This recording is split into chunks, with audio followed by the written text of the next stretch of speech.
Be the Good is all about people doing good in the world while following their passions. Good for their own souls and for others. I'm Kate Chericello, and welcome to today's episode. If you are enjoying these stories, please subscribe and leave a review on Apple Podcasts. It would mean so much. You can also join our Facebook community under the group title, Be the Good with Kate Chericello. Let's spread a little more goodness in the world. All right, today's guest on Be the Good is Marlene Sharp. She is an entertainment industry multi-hyphenate to the nth degree, and she is president of Pink Poodle Productions, and she has her hands in so many different directions. I can't wait for you to hear from her. And Marlene is joining me from California today, so thanks so much for being here, Marlene. Oh, thank you. It's my pleasure. So first, please just tell us more about who you are and what you do in your own words. Sure. So I'm Marlene Sharp, and as you mentioned, I am a multi-hyphenate. It's often challenging to explain exactly what I am and what I do because it seems like I take on new roles all the time. But basically, I am an entertainment industry person. I've worn many hats in my career. So I started out as an assistant, and then I've worked pretty much every job in show business in production, including actor. So actor, production coordinator, script coordinator, so forth. And then also I've been an entertainment industry executive. So I've worked in the offices of various folks. And doing development, distribution, marketing, all kinds of things. And right now I have my own company, which is called Pink Poodle Productions. And I have two major entities that I work with, as well as other smaller entities, I guess, and individuals. But the two major entities are Rainshine Entertainment and the Center for Learning Unlimited. And I do various different tasks of consulting, producing, advising, hand-holding. I guess that about covers it. So yeah, so that's me. Excellent. How did you end up in the entertainment industry, and especially doing so many different sides of the entertainment industry? What was your path? So my path was being born in New Orleans, Louisiana, and thinking my whole life that I must have been switched at birth, that there was some mogul in Beverly Hills missing his little baby mogul who got switched with some nice down-to-earth people in New Orleans who had absolutely no interest in in show business except to go see plays every now and again. And so I was not born into a show business family, but here I was, this fish out of water, and never really felt like I fit in there. So as soon as I was old enough to realize that entertainment was a business and that shows were made in places other than where I lived, I was fascinated. So it must have been about 2 or 3 at that time. I was a weird kid. Started bringing home books from the library, like how to get your kid into show business and such. And tried to do what I could in the area where I was born. And then I ended up going to all through school in New Orleans until I graduated from college. And then I went to San Diego State for a master's degree, an MFA in musical theater. And then what happened? I moved, I had a few moves. I moved up the coast from graduation, went to Orange County, worked for a while as a talent agent assistant, and was able to audition through that agency where I worked. So that was good. And then eventually moved up to LA, where I started temping. And temping really is the direct path to where I am today. So I highly recommend it for anybody who can manage it. I don't even really know if temping is that much of a thing anymore because COVID and offices and so forth. But I guess you could be a virtual assistant. I guess that is a viable option for some people. But when I was temping, I landed in the office of a gentleman who was instrumental in bringing Power Rangers to the United States. And so I got to say, my lifelong dream was not to work in voice action series, live action or animated. That was not my dream. My dream was to be Tina Fey. If one is honest, that's the career that I wanted. That is not the career that I had. I landed in this place where a lot of Japanese cartoons were being and live action series for boys were being imported or exported from Japan, imported to the US and tweaked and put on the air and sold a lot of toys that were associated with those shows, and kind of stuck in that world. And then for a lot of years, I had a secret life of sneaking off to auditions and making up a lot of ailments to get me out of work so I could audition. And then if I booked something, yikes, then I had to make up even more excuses as to why I was going to be out of the office for an undetermined period of time. So that wore on me. And in 2013, I became offer only. So I'm not really doing the audition thing anymore, but if somebody wants to offer me something, I will do it. But now I'm more focused on growing my business and producing, and hey, if I could produce something that I could also be in, all the better. But I've pretty steadily worked in the kids and family entertainment business for a lot of years, and a lot of animation, and also what else? Animation, some live action, but mostly in the kids and family world. So yeah, that's the path. Here I am. Wow. Did that influence you creating your own production company? How did Pink Poodle Productions come about? So I've always had a number of projects going on, even when I've had a full-time job. Quite frankly, just to make ends meet, I've had side hustles. There's been the acting for a while, and then also just writing scripts and consulting on that, and various other things related to the entertainment business that did not constitute full-time jobs, but supplemental income adjacent to what I would do full-time.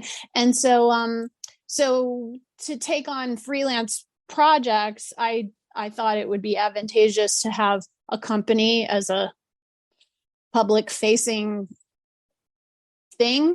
And so I like pink and I like poodles, so that's where the name Pink Poodle, and I like the concept of pink poodles because I like the 50s and vintage stuff and so forth. So that seemed to fit. So I created the website. Golly, that was probably like in 2015 or so when I was still working at Sega, just kind of be a glorified resume, really. And then so I did that, and then in 2019 I was working full time for a Japanese video game company called Level 5, and toward the end of 2019, Level 5 decided to close its Los Angeles office, which sadly was the end of my full-time job at Level 5. And so I did not have another full-time job waiting for me. So I decided, well, Pink Poodle will be my full-time job until I have another. And lo and behold, that has been my full-time job for the last 2+ years. I've been very fortunate in getting so much work. And a lot of clients and lots to do, even during COVID. So hence Pink Poodle Productions suck. And I call it forced entrepreneurship. So that's that's the story of Pink Poodle Productions. Forced entrepreneurship. I like that term. Yes. And then it worked out. You were able to, follow that path you loved. Hey, Marlene, do you have any good news moments you'd like to share, from your various, aspects of your career over the years, people that have affected you or vice versa? Well, something good that happened in the last week or so and was quite unexpected. I got an award from LinkedIn. And I shouldn't say I, because it's really on behalf of Women in Animation, which is a networking group that I've been a member of for a long time. And so when LinkedIn started, I was on the international board of Women in Animation, and I somehow weaseled my way into being the manager of the LinkedIn group that we started for Women in Animation. So I guess I'm nosy. I'm kind of a busybody. And so probably there wasn't a lot of enthusiasm amongst the other board members as to who was going to run the LinkedIn group. So I probably said, I'll do it. And then that was a long time. So the dawn of LinkedIn. So the end of the 2009, 2010 or something, and I'm still the manager of that group. And so we've grown. We have probably almost 15,000 members of the group, people from all over the world, and it's not really that organized. It's just a platform for people who, some of them are paying members of Women in Animation, and some of them aren't. They're just, and it's men, women, and it's really a forum to make some announcements for the bigger group, and then also for people to showcase their art. So I sometimes need to be the bad guy and come in and, like, if somebody is spamming too much, or like, oh, here, sign up for this class, and like when it's too salesy, I have to go in and delete posts. But otherwise it's a pretty low pressure assignment. And then we just last week got this nice letter from LinkedIn saying that our group is one of the most engaging groups on LinkedIn, and here's this little e-certificate to put in your group, and we're going to be rolling out new features in the next several months, and your group will be the first to test these out, and such and such. And so it was just really exciting because I didn't have to apply for it. I didn't have to pay for it. I didn't have to campaign for it, which is something that is very common in the entertainment industry. Yeah. If you want an award, you have to pay to enter. You have to jump through a million hoops to be considered. And then, maybe a year after all your time and effort, you will not have been nominated, but you'll have all these ancillary materials that you've created that you want to repurpose for something else. But this was unsolicited, so it was very, very welcome. And we posted the certificate on the LinkedIn group, and people were very excited about it, because there are a lot of stakeholders, almost 15,000 stakeholders who contributed to that honor. So wow. That's my good news story. Yes, congratulations! Thank you. And you said you're nosy. I'm hearing it as you're a doer. You're getting things done.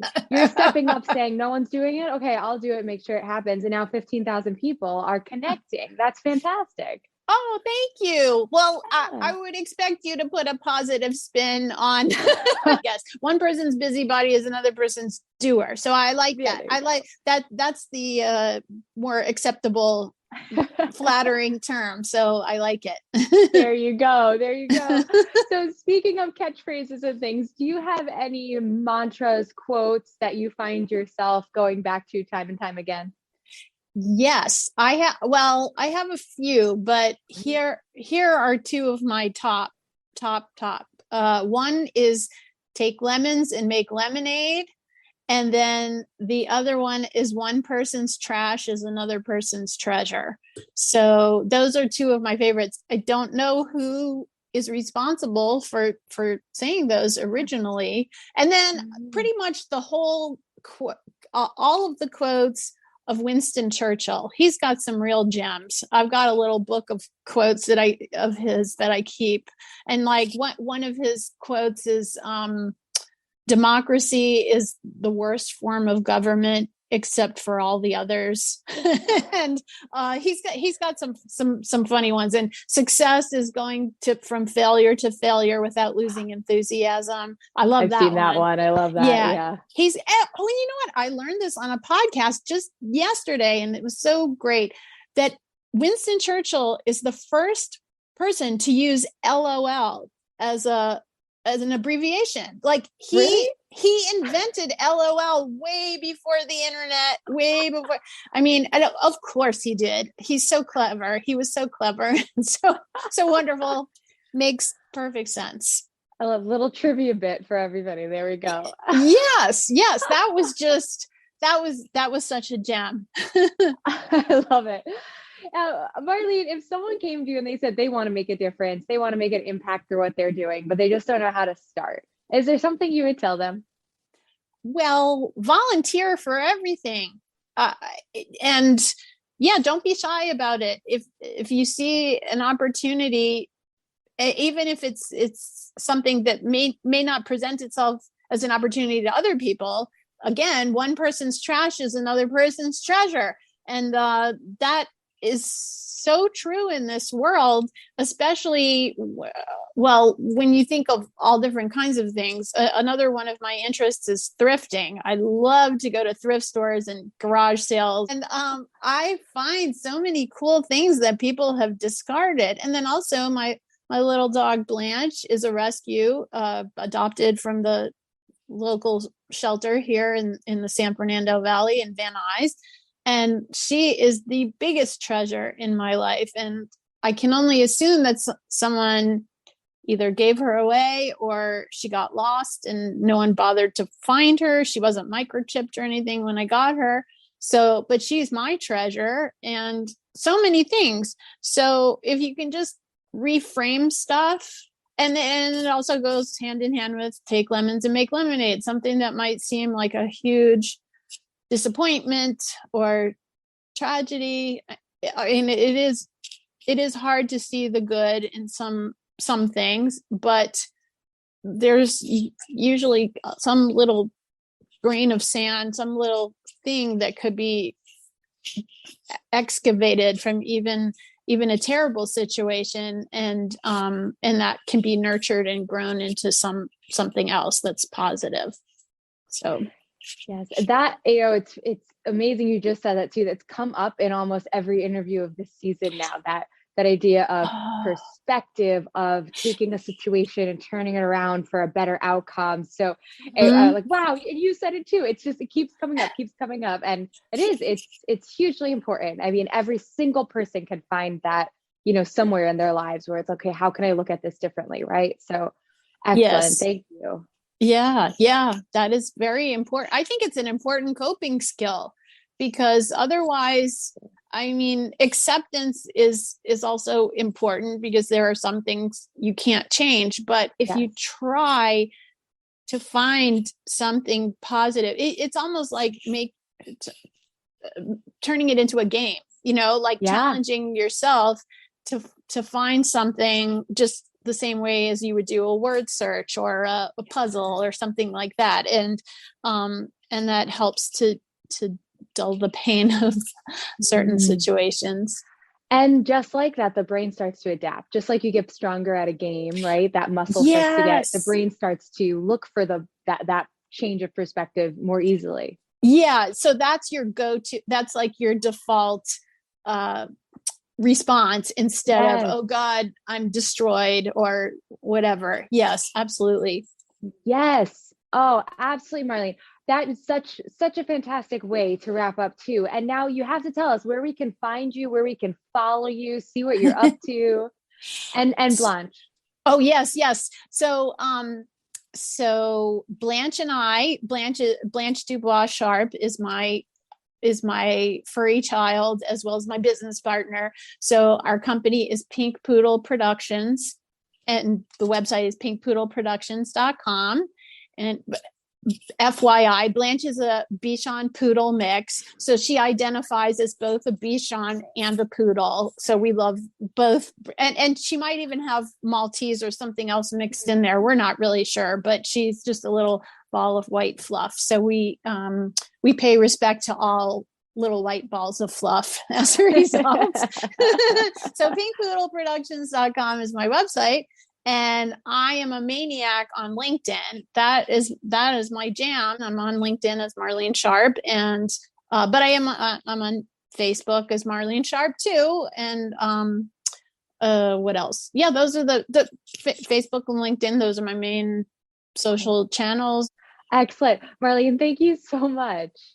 Thank you. This has been great, Kate, and thank you for bringing such a welcome message of positivity and goodness to the podiverse. It's very refreshing, especially as a connoisseur of true crime podcasts. It is nice to have something that is not that as a brain cleanse. Yes. Right. You want to be on the edge of your seat, but not 24/7. Right? Exactly. You need a break at some point, and this is it. Great. Reminder that not every person you meet on the street is gonna, kill you in your bed. Thanks so much for listening to Be the Good with Kate Chericello. Whether you're listening on YouTube or via podcast, it would mean the world if you liked, subscribed, and or left a review. You heard about the good? Now go out and be the good in your life this week. If you have stories of good news that need to be shared, please send me a message. Thanks again, and have a great week.